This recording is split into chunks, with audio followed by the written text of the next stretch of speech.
Salut, c'est Anne Horteris. Aujourd'hui, je vais te parler de points d'attention auxquels je t'invite justement à poser ton focus attentionnel pour éviter de démarrer des relations où il y a des jeux de pouvoir qui se mettent en place, où il y a quelque part de l'abus qui risque de se mettre en place. Et donc, ici, voilà, je t'invite à vraiment prendre ça en compte, à regarder si ça sonne juste pour toi, et si c'est le cas, ou si tu es déjà dans une relation comme ça, voilà, à pouvoir faire en sorte que ces systèmes d'alarme qui sont les tiens se mettent en place, s'activent, et que assez rapidement tu te demandes quelle est la direction prendre pour ta sauvegarde à toi, pour ton bien-être à toi, et pour éviter de boucler dans des choses qui ne sont pas forcément très bénéfiques pour toi. Alors, qu'est-ce qui doit attirer ton attention dans une relation qui se met en place, dans une nouvelle relation? C'est quelque chose qu'on m'a demandé plusieurs fois.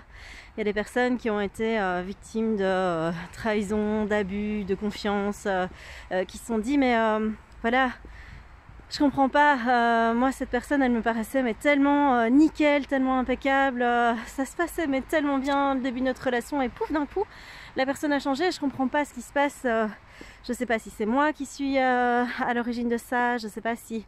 Je vais ralentir parce que je suis essoufflée. Voilà, je sais pas si c'est moi qui suis à l'origine de ça, ou qu'est-ce que je fais quelque part, c'est vraiment ça qu'on me dit, mais qu'est-ce que je fais pour attirer systématiquement ce genre de personnes? Alors, le premier truc que j'ai envie de te dire, c'est t'as rien fait de mal. T'as rien fait de mal. Il y a des profils qui sont particulièrement attirés par des personnes qui sont rayonnantes, qui sont fortes, qui ont une certaine puissance intérieure, qui ont beaucoup d'énergie, qui sont généreuses, qui sont empathiques, qui sont serviables, parce que simplement, ils voient dans ces profils-là une source potentielle de nourriture. C'est un petit peu comme si tu avais un vampire et il se dit ouh, là potentiellement ça peut être sympa, je vais me faire un petit repas à l'œil, ça va être très très cool, parce qu'en fait tu vas voir que ces profils là ont beaucoup de difficultés à se nourrir eux-mêmes, soit à se valoriser eux-mêmes, soit à se donner de la reconnaissance, soit simplement n'ont pas envie, parce que c'est vraiment ça la base, c'est qu'ils n'ont pas envie de déployer de l'énergie pour pouvoir se mettre en mouvement par rapport à leurs rêves, par rapport à leur bien-être, par rapport à une amélioration de leur situation personnelle. Et que c'est beaucoup plus facile d'aller vers les autres et d'aller vampiriser quelque part. Et donc ça peut être complètement inconscient, ça peut être semi-conscient, ou dans les cas les plus problématiques, ça peut être conscient, mais voilà, si tu es face à une personne qui est consciente de ce qu'elle fait, et que ce qu'elle fait te nuit, franchement j'ai envie de te dire cours et ne te retourne pas, parce que tu as vraiment un profil toxique en fait qui agit en conscience, et qui quelque part tes besoins, tes envies, tes limites, le respect de toi n'en a juste mais tellement rien à foutre. Donc tu es en danger en fait. Donc si tu ne réalises pas déjà ça, en fait dis-toi juste que tu vas t'en apercevoir au fil du temps, parce que tu vas au contact de cette personne perdre de l'énergie énormément. Tu vas voir que tu vas te sentir mais vidé quand tu vas être à son contact, parce que c'est une personne qui va prendre mais qui va pas te donner, voire qui va prendre et qui va te dézinguer derrière. Tu vas te prendre des critiques, des jugements. Alors ça peut être des critiques et des jugements qui sont francs, et où c'est dévoilé, où c'est clair, ou bien ça peut être des petites remarques assassines du style c'est ça ton choix. Tu vois, mais donc c'est flou, c'est malsain, parce que tu sens un air de désapprobation dans le non-verbal, dans l'attitude de la personne, mais il n'y a rien qui va être clair, il n'y a rien qui va être franc dans ce que la personne va te dire. Tout va être très flou. Ça c'est déjà quelque part un point d'attention, c'est que les personnes qui ont tendance à être dans des relations qui sont toxiques vont être dans du flou. Elles vont pas mettre des mots clairs, elles vont pas faire des demandes claires, voilà, il n'y a rien qui va être clair.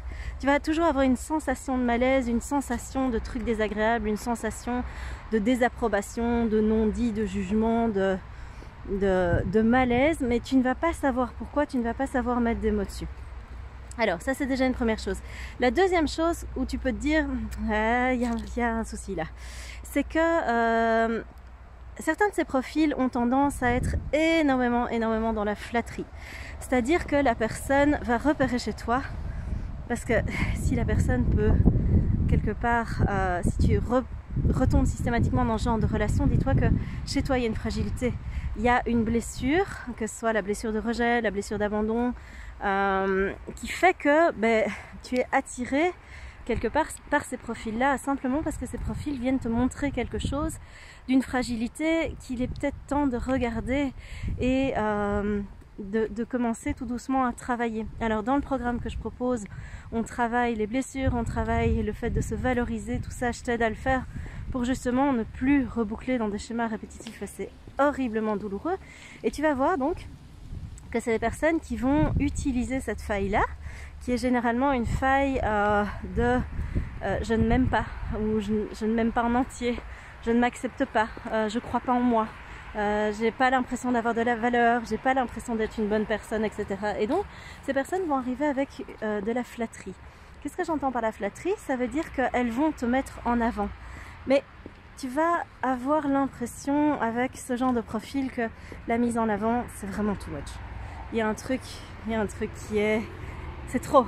C'est pas juste je te fais un compliment et c'est sincère, mais c'est je fais 10 tonnes de compliments et j'en mets 4 couches supplémentaires et ça donne quelque chose de l'ordre de oh, t'es tellement génial, t'es tellement inspirant, t'es tellement merveilleux, franchement, mais j'en reviens pas de la chance que j'ai d'être à côté de quelqu'un comme toi. Mais tu vois, quand je le fais, ça sonne faux en fait. C'est pas waouh, tu m'impressionnes, franchement, j'adore ce que tu fais, c'est trop chouette. Tu vois la tonalité, la sensation qu'il y a derrière entre la première version qui est pas sincère et la deuxième qui l'est complètement. Il y a un gap énorme de différence et ça, normalement, tu vas le sentir. Ton intuition, elle va te dire qu'il y a un truc qui sonne faux. Il y a un truc qui... ah, il y a un trop quelque part. Oui, c'est pas ajusté en fait, c'est too much. Et donc en fait, fie-toi à ton intuition. Si une personne est dans la flatterie permanente, demande-toi pourquoi. Alors oui, c'est génial, t'es quelqu'un de génial, mais est-ce que t'as besoin qu'on en mette 3 couches et qu'on te le dise en permanence? Si la personne te le dit en permanence et que ça te fait du bien et que tu sens qu'il y a quelque chose de l'ordre d'une accroche qui commence à se mettre en place, où tu te dis oh j'ai besoin de cette personne pour me sentir bien, méfie-toi parce qu'en fait là la personne est en train de tirer sur une corde, elle est en train d'activer un truc qui fonctionne bien en fait. Et donc la suite de ce processus là, c'est généralement que elle va espacer, elle va laisser de la distance, elle va se faire moins présente et donc elle va souffler tout doucement le chaud et le froid. Tu vas être là, elle va être là, puis elle va plus être là, elle va te valoriser, puis tu auras plus rien. Et plus loin dans la relation, tu vas te prendre des vraies claques qui vont être elle te valorise puis elle te démonte mais derrière correctement, ce qui va faire que tu vas être maintenu dans une situation de dépendance affective. C'est des personnes qui ont une grande facilité à créer de la dépendance affective, à créer le manque et à entretenir ce manque. Et tu vas voir que ça se met très vite en place. Donc au plus vite tu repères ce côté trop, au plus tu peux te dire que y a quelque chose qui n'est pas ajusté et qui est à réguler parce que voilà, il y a quelque chose qui ne fonctionne pas dans la relation. Alors ça y est, j'ai perdu le fil. Qu'est-ce que je voulais te dire d'autre?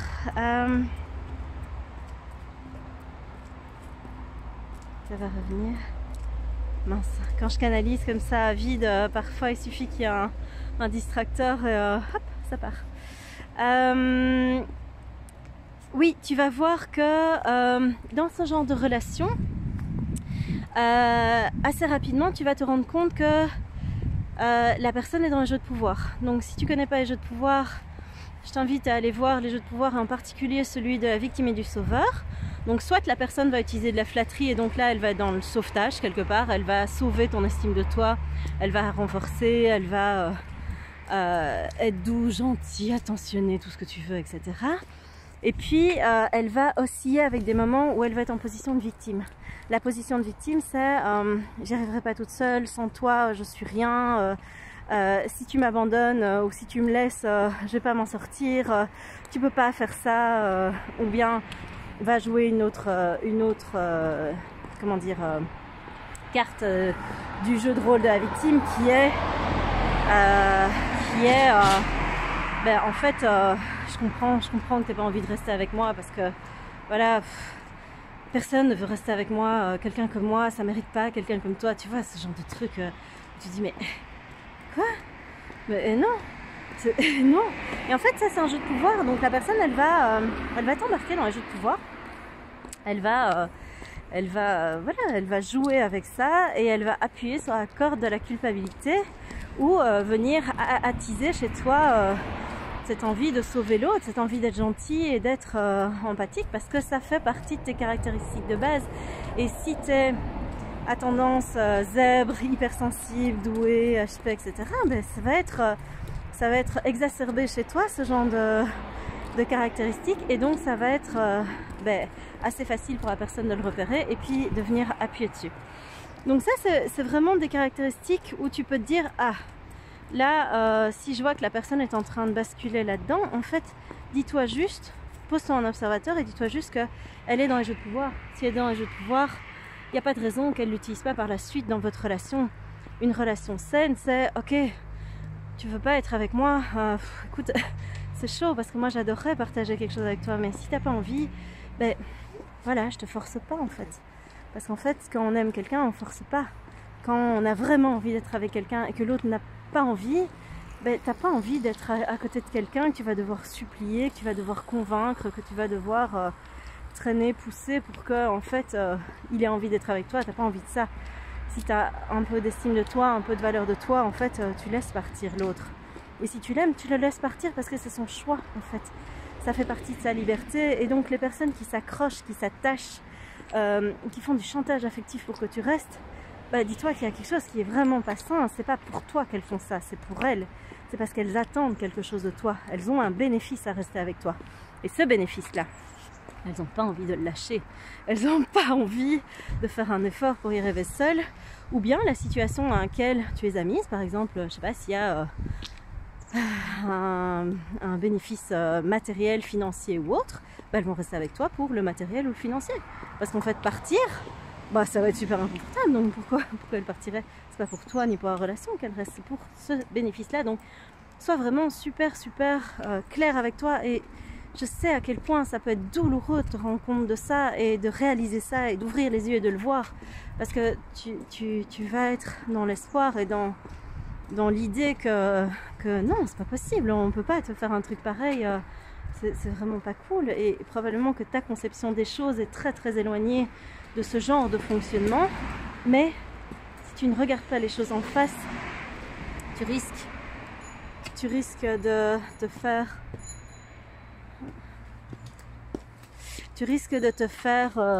voilà, de te faire avoir. Hop. De rien. Tu risques de te faire avoir et donc tu risques d'en souffrir. Voilà, ça peut être des points d'attention auxquels je t'invite à faire attention, voilà, tout simplement. Dans les débuts de relation. Ah oui, quelque chose de super important aussi, c'est que si tu ne vois pas l'ombre de la personne, c'est aussi étrange. Il y a plein de personnes qui viennent vers moi, que ce soit pour des calls, d'ailleurs si tu veux qu'on en discute, bloque un call ici en dessous dans la description, il y a un lien pour m'appeler pour que voilà, on puisse en discuter si tu te sens bloqué par rapport à une situation. C'est gratuit, ça n'engage à rien. C'est ma contribution pour pouvoir voilà, débloquer les gens.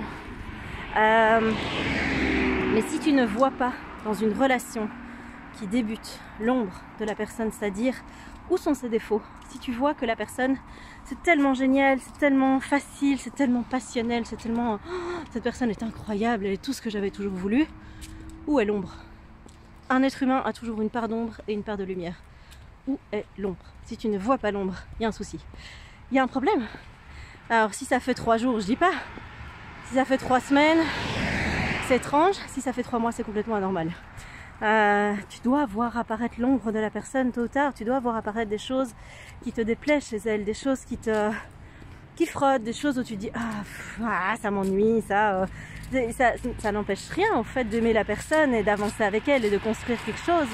Mais c'est important que tu vois l'ombre, parce que si tu ne vois pas l'ombre de cette personne, si cette personne est toujours en train de te dire ce que tu as envie d'entendre, de faire ce que tu as envie, de te conformer à tes désirs, à tes attentes, etc., à jouer les bons petits soldats, à être complètement soumis quelque part à tes besoins, ou à qui tu es, ou à ce que tu fais, ce que tu veux, etc., on a un souci. On a un souci, ça veut dire que cette personne fonctionne avec un masque, et qu'elle n'est pas authentique. Que si cette personne n'est pas authentique, ben, demande-toi ce qu'elle planque et pourquoi elle le planque. Elle le planque pas parce que elle a peur de se montrer. Non, non, elle le planque parce qu'il y a un plan derrière. Donc voilà, c'est pas non plus pour mettre tout le monde dans la même case. Je te parle de profils qui ont vraiment pour but de t'utiliser d'une façon ou d'une autre, de te vampiriser d'une façon ou d'une autre, d'user et d'abuser de ressources que tu as, que ce soit de temps, d'énergie, d'amour, de ressources matérielles. Et donc je te parle vraiment de ces profils-là. Je ne te parle pas de profils amoureux, relationnels classiques, c'est vraiment des profils qui sont dysfonctionnels, où je t'invite vraiment à faire attention, voilà, à ces traceurs qui peuvent te faire dire là il y a un souci. Et donc si tu vois qu'il y a un souci, si tu vois qu'il y a un truc qui n'est pas clean, c'est pas grave. Ce que tu peux faire, c'est simplement faire un pas de recul, faire un pas de côté et ne plus fonctionner avec cette personne comme tu ne fonctionnais avant. C'est-à-dire si tu es très très généreux à la base, si tu donnes énormément, bah donne moins. Donne moins, frustre la personne, rends-toi moins disponible, etc. Et regarde comment la personne fonctionne. Si c'est une personne qui a tendance à vouloir utiliser les autres, assez rapidement ça va la faire disjoncter. Assez rapidement elle va commencer à s'énerver et là ça devient intéressant parce que tu vas voir la personne apparaître et tu vas voir qu'il y a des trucs où c'est pas net qui vont se mettre en place. Voilà, là-dessus je te laisse et on se retrouve très bientôt pour une nouvelle vidéo. Ciao!